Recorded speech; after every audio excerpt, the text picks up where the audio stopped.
Hello everybody, welcome again to the DraftCast. I did that first test and received a lot of good feedback, and now I'm back to it again with another one of my games actually.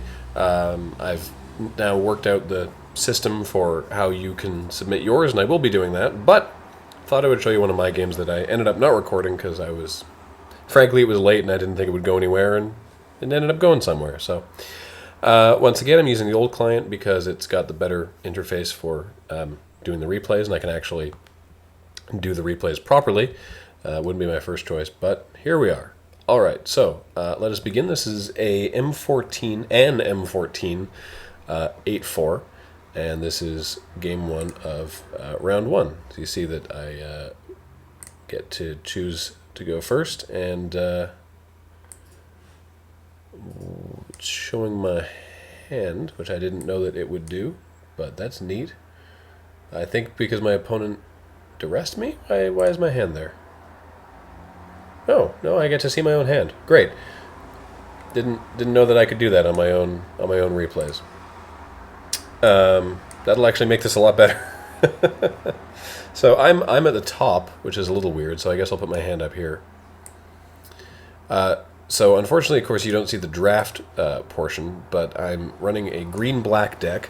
My first pick, pack 1, pick 1, was Primeval Bounty, which I admit I wasn't actually sure about. I'd never used it. It reads well. It looks like a fun card, but what made me take it was worth about 4.5 tickets, and I assumed that on top of being worth 4.5 tickets, it would only be worth that if it was actually, halfway's decent. So I grabbed that and I picked up a Liliana of the Dark Realms, pack 2, pick 1. So a couple green-black mythics, and away we go. So you see I've opened up here with a Mana Weft Sliver, and my opponent has not done anything else. I'm on 3 lands. I'm going to drop into Curse Spirit.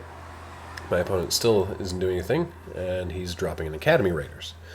So now I have the Primeval Bounty in hand, so now I'm just like, ooh, I can't wait to actually resolve that and see what sort of things it can do. I'll tell you what, I'm going to pull my hand down here, even though it's a little confusing that I'm actually the upper player, just because that's how the replay is. So the Marauding Maulhorn comes down for my opponent, which is unfortunate, but frankly, I'm happy to just trade off the Vampire Warlord. I'd rather keep these 2 creatures, because the Mana Weft Sliver lets me drop Primeval Bounty a turn sooner. This can't be blocked by any of his creatures, and so I'm happy to just actually trade the Warlord straight across. So I'm keeping it back, attack with the Accursed Spirit, and then I play out the Primeval Bounty, and the next turn we get to see that start doing stuff.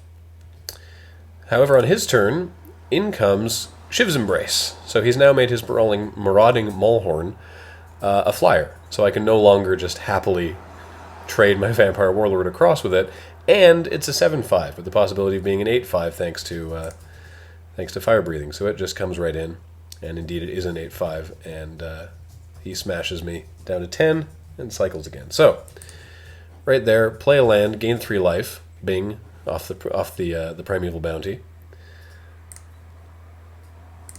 Then I play my Root Walla, meaning I also get a 3/3 beast. And that is basically when I'm like, all right, Primeval Bounty is amazing. That's all I needed to know. Then I happily attack with these 3 guys, knowing that none of them can block either of my opponent's creatures, and so why not? Get in there for damage. Now, with me at 13 and him at 6, we have a race on our hands, because he can't actually kill me with that Maulhorn, and he needs to leave his Raider back to block. And then he just scoops. So, Primeval Bounty definitely saved me there. So then we move on to game 2. I'm now on the bottom screen. Game 2 starts pretty alright. My opponent runs out a shortcutter for no value. I have a little bit of an awkward Liliana of the Dark Realms. I felt like that was a reasonable keep. Now, I'll tell you what happened here. The Strionic Resonator I'm not actually running main deck. The reason the Resonator is in here is because after becoming enamored with how Primeval Bounty did, and oh, hello, cat. After becoming enamored with how Primeval Bounty did in the last game, I was like, ooh, I'm going to get really fancy with Strionic Resonator, and I brought it in and never did anything with it. So You could just pretend I mulligan to 6. ignore the Resonator. So keeping a hand of green land and green spells seemed reasonable until I started drawing runner black spells, but that's fine. The Advocate of the Beast holds back the Shortcutter. It can now attack, and he's happy to block with the Shortcutter and Altars Reap it to try and get some more land. Resonator comes down, as does a Blood Baron. Still don't have my second land. I'm happy to attack into that because I'll trade the worm for the Blood Baron. That's fine. And now this is interesting. So he active treasons my Vampire Warlord, swings in, knocks me down to 12, and then of course sacrifices the Warlord to the Blood Baron after damage. And all I can do is keep attacking with my pair of 2-power guys. I still don't have my second black land to cast either my Sengir Vampire or my Liliana of the Dark Realms, and unless I feel like naturalizing my own Stregonic Resonator, there's nothing else I can really do here. And there's me top decking yet another forest. And I decide here to just chump with the Voracious Worm. And this is where I realize that things are getting pretty bad. So I have an option here to play either the Sengir Vampire or the Liliana when I get my second swamp. And I decided to play Liliana, frankly, hoping that it'll make him play weird. You know, she's not the most amazing Planeswalker, though round 2, something entertaining comes up with her, and a curious interaction where I make a bit of a misplay. But Planeswalkers just freak people out. They just make people play weird, and so I'm hoping that by running Liliana out there, I can make him sort of go, and like try to attack her, and then maybe I can use her next turn for some removal. I'm not really keen to use her removal right away on the Pitchburn Devils, because then he'll just kill the Advocate of the Beast.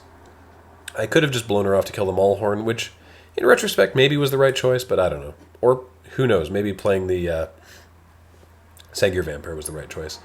And so he just uses a second act of treason, takes my Advocate of the Beast, and is able to just handily kill me there. And we go on to Game 3. Game 3, I keep what in retrospect is not a great hand because it doesn't actually have any action. I was like, oh yeah, spells, land, do it. But it's got 3... It's got a Trollhide, a Giant Growth, and a Ranger's Guile, and no creatures to actually use any of those on.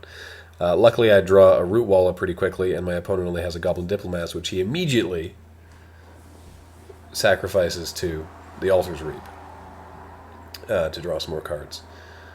Now that was fun. I cast the Trollhide on my Root Walla without leaving up regen mana, so my opponent goes to Doomblade it, but I made sure to keep up one forest for the Ranger's Guile, which I have 2 of in the deck. Ordinarily, I'd probably only run one of them, but to be honest, I didn't actually have as many playables as I might like. So, bashing in with a Root Walla for 4, and then following it up with a Sengir Vampire. I'm feeling pretty good about the state of this game with my opponent on 3 mana. And he has to play another Shortcutter. And I'm just happy to crush in there, buff up the Root Walla, and my opponent scoops. And you'll see here my opponent getting a little tilty in the chat. Good old mana issues, both losses, yay moto. To which I respond, your mana seemed fine in Game 1, which, as you'll see from this replay, was. Missing any land drop kills this deck. I have 4 active treason and sack outlets, but if I can't get the mana to do both, they're useless on their own. Well, I don't presume to tell you how to play the game. As I've said many times, I'm not amazing at it. But maybe running 4 active treason is not the ideal scenario. I don't know. Maybe the deck can actually do good stuff, but clearly mana issues are not actually the problem. So, anyway, round 1 successful. Let us move on to round 2 in the next video.